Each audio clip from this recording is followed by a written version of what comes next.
তুফান, হাতটা শক্ত করে ধরে রাখিস বাবা। এই ডার ভিড় আমার একদম সহ্য হয় না, দমাক কি আসে একদম।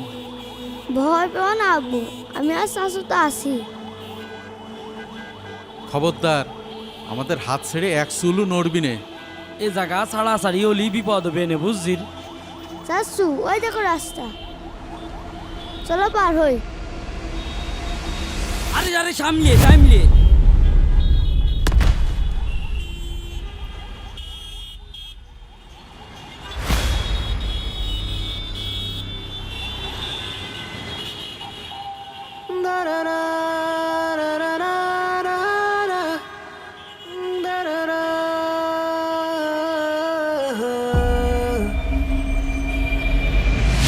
তুফান, এই তুফান, তুফান গেলি কই তুই? মানে তুই গেলি কই? এই জায়গা আমার পাশেই তো ছিল, কোনে গেল ছেলেটা? আব্বু, শাশু, এই যে আমি এই জায়গায়। ওই তো তুফানের গলা। তুফান কই রে মনি তুই? আমি তো তোর দেখতে পাচ্ছি না। তুফান, এই তুফান, তুফান।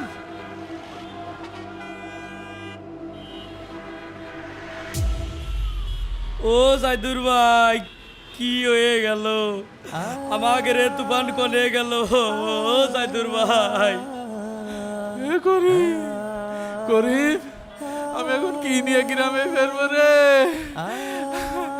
কই আমার মনি গেল? কই ওরে খুঁজে এনে দে, আমার মুখটা খালি হয়ে গেল। আমি তোর ছেলেটারে দেহে রাখতে পারলাম না, আমারই দোষ, আমারই দোষ। ওরে আমার একমাত্র বুকের ধন রে। আল্লাহ, তুমি এ কি পরীক্ষা নিলে আল্লাহ? আমার সব শেষ, আমার সব শেষ হয়ে গেল। আমার একমাত্র আশা ভরসা সব শেষ হয়ে গেল রে।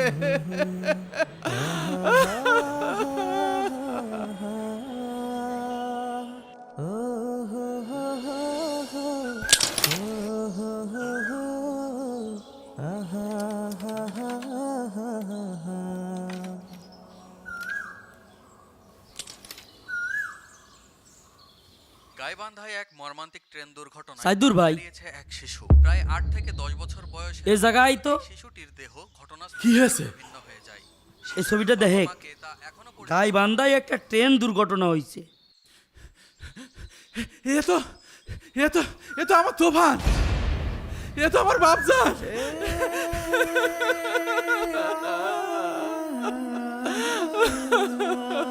আল্লাহ রে, আমারও তাই মনে হচ্ছে, বুঝিস? সিয়ারার আদলটাও একদম এক। আল্লাহ, আল্লাহ তুমি আমার বাপজানের খোঁজ দিলে, কিন্তু ওকে দুনিয়া থেকে উঠাই নিয়ে গেলে। আল্লাহ, আল্লাহ আমার বুকটা খালি করে দিলে। আমি এখন কি নিয়ে বাঁচবো আল্লাহ?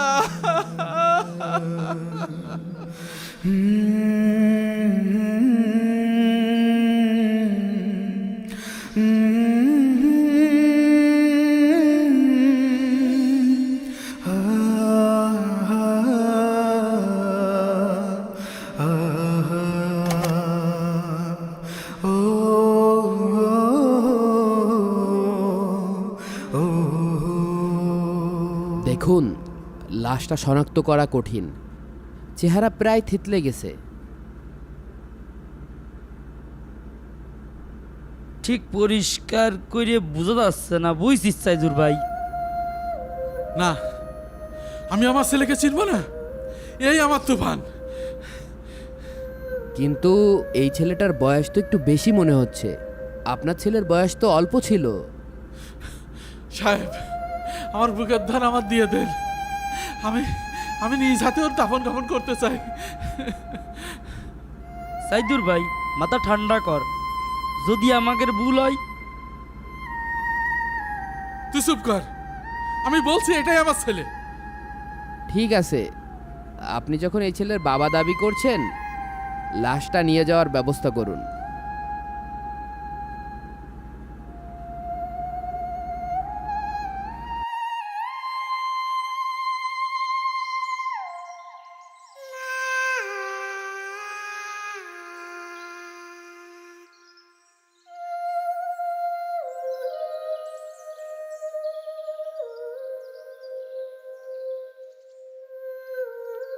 হে আল্লাহ, তুমি এই মাসুম বাচ্চাটিকে জান্নাতের সর্বোচ্চ মাকাম দান করো। আহারে, সাইদুল ভাই এত ভালো মানুষ, তার কপালটা এভাবেই পুলল। ভাই মনটা শক্ত কর।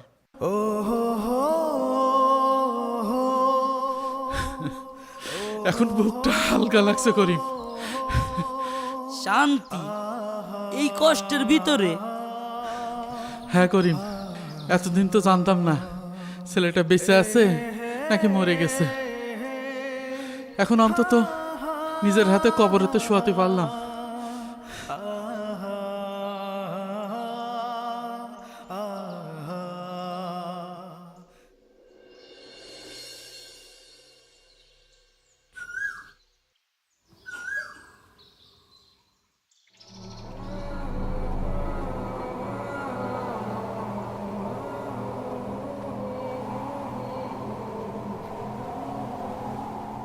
আল্লাহ, আমার এই মাসুম বাচ্চাটাকে তুমি মাফ করে দিও।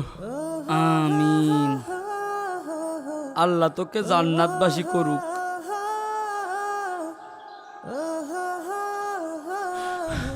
আজ ঈদের দিন, সবাই কত আনন্দ করে বেড়াচ্ছে, আর আমার বুকের মানিক এই মাটির নিচে ঘুমিয়ে আছে।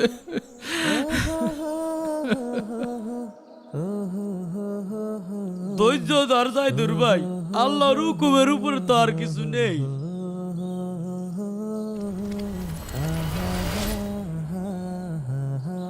সাইদুর ভাই, ওই ওই দেখ কিটা যেন আসছে। কে কে তুই?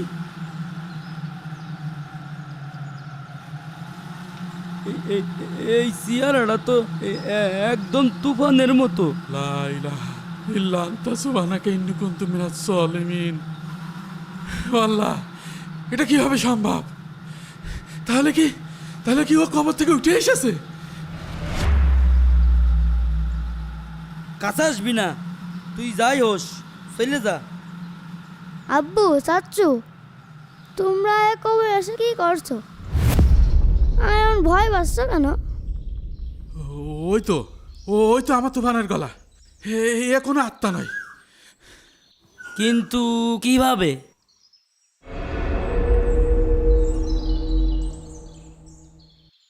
তুফান, তুই বেঁচে আসিস বাবা? আয় বাবা, আয় আমার বুকের মালিক, আমার বুকের ধন, আমার বুকে আসো না। ও আমার জান, আমার ময়না, আমার কলেজের টুকরা।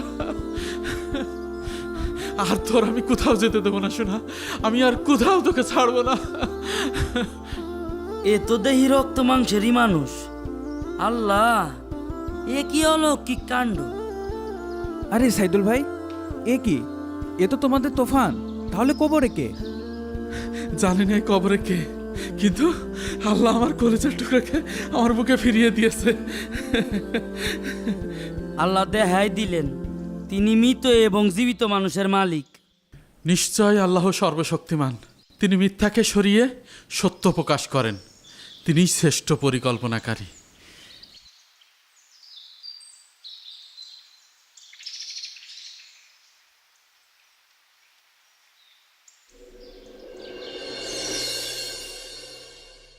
তুফান বাবা, তুই এতদিন কোথায় ছিলি?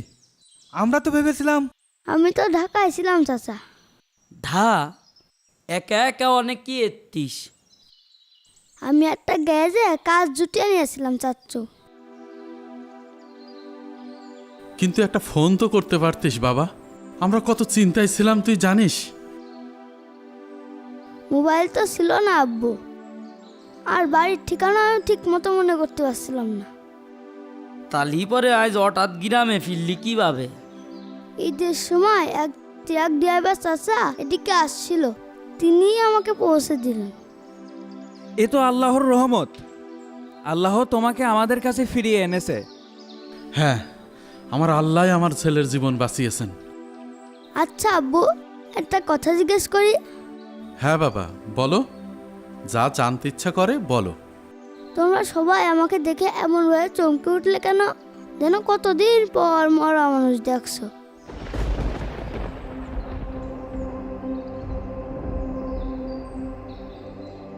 করিম চাচ্চু, তুমি যে বললে আমার নামে নাকি বাড়িতে মিলাদ পড়ানো হচ্ছিল, কেন? সাইদুর ভাই, তাহলে তাহলে ওই কবরে কে? তার মানে কি আমরা অজানা অজানা এক ছেলের লাশ দাফন করেছি? এ আল্লাহ, তুমি এক বিপদ থেকে উদ্ধার করে কোন এক ভয়ঙ্কর সত্যের সামনে এনে ফেললে। আল্লাহ, নিশ্চয় তোমার পরীক্ষা বড় কঠিন। আমরা এক শোক থেকে উঠে আর এক গভীর রহস্যের মধ্যে পড়লাম। আয় বাবা তুফান, আমার সাথে আয়।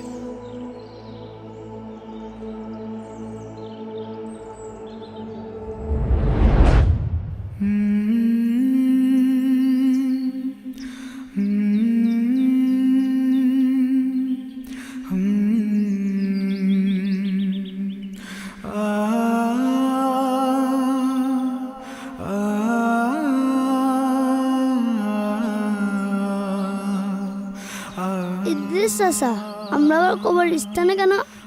তোকে একটা জিনিস দেখানোর জন্য এখানে নিয়ে আসা। করিম, আমার বুকটা কেমন ধড়ফড় করছে রে ভাই। চুপ থাক, দেখ ইদ্রিস ভাই কি বলেন। কি দেখাবেন? আর তোমরা সবাই এমন চুপ করে আসো কেন?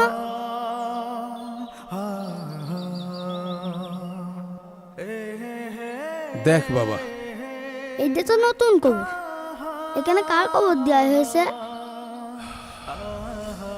এটা তোর কবর বাবা। আমার আমার কবর? এর মানে কি?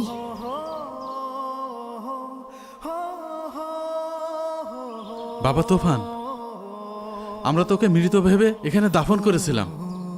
আমাদের আনন্দটা মুহূর্তেই এক শীতল বয়ে পরিণত হইল। এক রহস্যের সমাধান হতে না হতেই আরেক রহস্যের জন্ম হলো। আমি আমার ছেলেকে ফিরে পেয়েছি, কিন্তু এই কবরে যে ঘুমিয়ে আছে সেও তো কোনো মায়ের বুকের ধন। তাহলে তাহলে তোমরা এতদিন ধরে কার জন্য দোয়া করছো? আমরা এক অজেনা বাচ্চার লাশ নিজের সন্তান ভেবে দাপন করে দিছি। তার বাবা মা হয়তো আজও তাকে হন্যে হয়ে খুঁজে বেড়াচ্ছে। এই শোকটা তো আগের শোকের চেয়েও গভীর। এই ভুলের দায় আমরা কিভাবে শোধ করব আল্লাহ? এখন কি হবে সাইদুর ভাই? এই কবরের পরিচয় আমরা কিভাবে জানবো? হ্যাঁ করিম, আমার ছেলেকে ফিরে পেয়েও আমি শান্তি পাচ্ছি না। বুকের ভেতর আগের চেয়েও বড় একটা পাথর চেপে বসেছে। আমার জন্য আজ এই অবস্থা। না বাবা, নিজের উপরে দোষ নিও না। তাহলে আমরা এখন কি করব ইদ্রিস ভাই? এই অচেনা কবরের কি হবে? আল্লাহ তোমাদের কাছ থেকে এক সন্তানকে কেড়ে নিয়েছিলেন, আবার তাকেই অলৌকিকভাবে ফেরত দিয়েছেন। কিন্তু এই কবরে যে আছে তার কি হবে? হয়তো আল্লাহ তাআলা এই কবরের দায়িত্বটাও তোমাদেরকেই দিতে চান। আমাদের দায়িত্ব? হ্যাঁ, তার পরিচয় জানার দরকার নেই। সে আল্লাহর একজন বান্দা, আর আমাদের এই গ্রামের মাটিতে সে একজন মেহমান। এটাই তার বড় পরিচয়। ইদ্রিস ভাই ঠিকই বলছেন। এতদিন আমরা ভুল করে তার জন্য দোয়া করেছি।